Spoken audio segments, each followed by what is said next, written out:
Welcome to Whisking It All with your host, Angelo Esposito, co-founder of Wisk.ai, a food and beverage intelligence platform.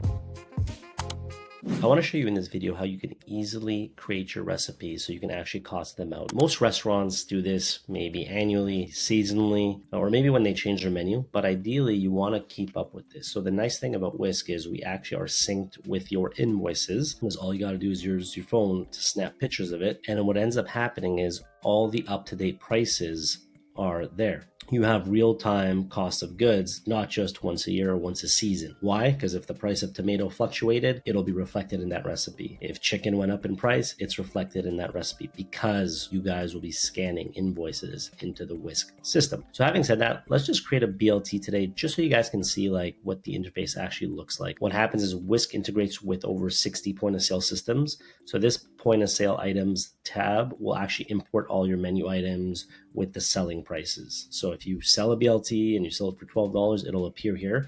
In this case, I created it. This account is a demo account, so it's not actually connected to a POS. So I called it BLT new. The price, let's just say it's $12. But again, in reality, this will pull from the POS. So if you change your price in your point of sale, it'll be reflected here. So now let's just search for the ingredients. So let's start off with the bacon. Let's take this. I'm going to assume roughly maybe 30 grams. You can convert this so you can do it by the slice or by the unit. We have all the weight, volume, and unit measurements. So this is an example where now it automatically will cost it out. So because Wisk has the price of that full package of 440 grams of bacon, when we put 30 grams, it's costing it out automatically. So far, the total cost is $1. We're selling it for 12. So that's our cost percentage. Now, keep in mind, obviously, that's just the B. We still need the L and the T of the bacon, lettuce, tomato. One quick side note, if you want to make it look pretty, we have this feature where you can actually just search for images. You can take the image of the actual product from the mobile app. That's what we recommend. So what's nice is with a quick search, for example, type in bacon. Let's say I click on this guy and I click save. Okay, so we got the bacon priced out. Let's look for the lettuce. I'm going to assume it's this. And in this case, so here's an example where this was entered as each. If it's entered as each, what that means is you can't just randomly slice it. But you can use a percentage of the each. So let's say a 10% of the lettuce, so 0.10 of units. Add it, same thing. It's going to be added. It's going to be costed out.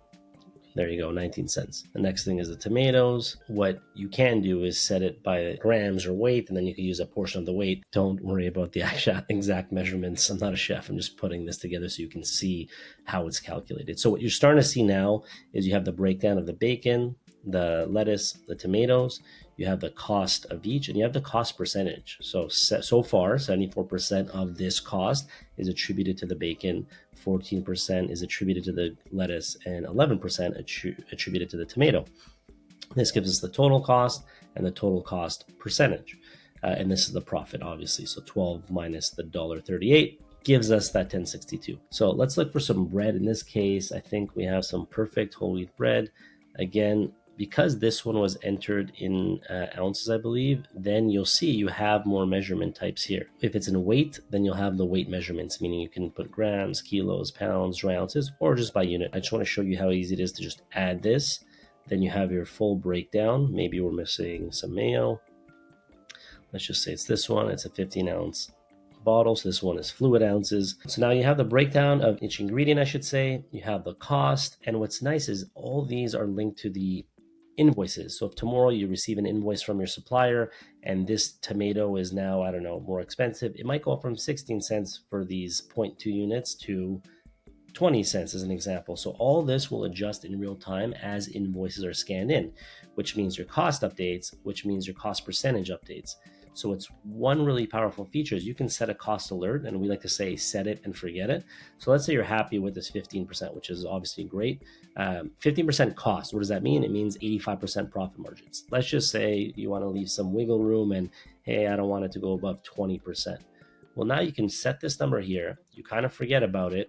And if any of these things increase enough in price that this cost goes so high that it hits the 20% cost margin, you will receive a notification. Okay, so this is an example of how easy it is to set a recipe. and then forget about it, and then you're good to go. The beauty is, if you update it in your point of sale system, you don't have to think about coming in here because Wisk will pull the latest price. So if tomorrow you decide to sell this for $13, it will pull into Wisk automatically, therefore automatically updating your profit, your cost, and your cost percentage. So all these fields will update automatically because of that change, right? So I think it's taking a couple of seconds, but you'll see these three things change. I'll do some more videos so we can go into the complexities. So like, what if you want to enter something by the slice or enter something by the unit versus weight versus volume, right? There's a lot of nuances, but the point is, by doing it like this, you have this breakdown, and you can actually also export it as a image. So for example, I'm just going to search here. I'll just say BLT, and let's just say this image. So I'm just adding an image here. There you go. So it looks a bit nicer. By the way, you can also add some descriptions and stuff. So I have a BLT recipe open on my other tab. So I'm just going to go there and take the prep time and cook time. Or actually, you know what? Let me copy the directions. Pretty easy, but let me just copy them. So I'm back in Wisk, and you'll see down here we have a couple of fields. You can add the image, you can add calories, you can add tags, example, gluten-free, etc. I'm gonna also add some notes down here. So the directions, you can add cooking instructions. So what's nice about Wisk is it's so flexible that you can actually add custom fields, whether it's a text field, a checkmark field, a drop-down field, right? Example, like the gluten-free dairy options, that's simply a drop-down field. So you have all these options, but in this case, I'll just keep it simple. I'll close this, and now what I'm going to do is I'm going to export just this one. I'm going to say get recipe book. So now you can easily, and you can multi-select, but now imagine how easy it'll be for your restaurant to give your staff this recipe book that have the image, the cooking instructions, the prep time, maybe the yields, whatever else might be. It'll have that full breakdown out of here. So what's nice is you kind of get this full picture. Not only do you get your up-to-date recipe costs, which means you're making sure you're making the right margins you need, you also have a tool that allows you to train your staff better and create that uniformity. And then the best part is that you also get to account this into the inventory. So because Wisk allows you to do inventory based on sales now, every time you sell a BLT in your POS, Wisk will know what ingredients to deduct. So you'll actually have real-time ingredients or real-time items, meaning you can know what to order based on sales data. So I hope that's helpful. So I downloaded this from Wisk. This will be recipe book. This will be the name of your restaurant. This will be the name of the recipe or the menu item. All the ingredients will automatically appear here with the breakdown. And then you can add custom fields. In this case, I just simply added the directions, right? But you can add how to cook it. Yeah, obviously there's more complex things. So this is a pretty simple example, but I'm excited to show, for those of you who want, in my next video or in other videos, more complex ones. So just so you know, Wisk can get pretty granular. We can get into yields. We can get into batching things or prepping things. So maybe you make your own sauce in-house and then use a portion of that sauce in a recipe. So we'll get into all that good stuff so you can see, but I want to show you just in general how easy it is. And then once you create the recipe, you kind of forget about it. You scan your invoices, your costs are always up to date, your margins are always up to date. And then once in a while, if you have to change a recipe, you can simply go into Wisk and update it. Maybe you change supplier, maybe you're buying a different type or different size of an item, or maybe you're just changing the serving sizes of that recipe. It's really easy to update it in Wisk. Feel free to check out Wisk.ai for more resources and schedule a demo with one of our product specialists to see if it's a fit for you.